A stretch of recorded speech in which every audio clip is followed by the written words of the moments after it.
बीवी का ढीला लटकता हुआ मोटा जिस्म। प्यारे शोहर, याद करो जब तुम्हारी बीवी ब्याह के पहली बार तुम्हारे घर आई थी। वो कितनी खूबसूरत थी, उसका जिस्म कितना नायाब लगता था। ये अभी भी वही खूबसूरत औरत है, इसकी रूह उतनी ही खूबसूरत है।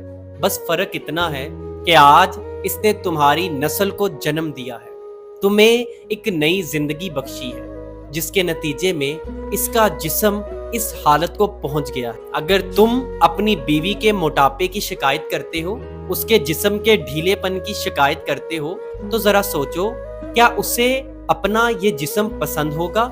लेकिन मेरा यकीन मानो, तुम्हारी नस्ल और माँ बनने की मोहब्बत ने उसके जहन से ये सोच निकाल दी। और फिर भी कभी अपनी बीवी बदसूरत लगे तो याद रखना कि तुम्हारी बीवी का यही पेट तुम्हारे बच्चों के लिए 9 माह तक रहने की एक महफूज जगह थी। तुम्हारी बीवी ने ये बोझ भी बर्दाश्त किया, ये दर्द भी बर्दाश्त किया।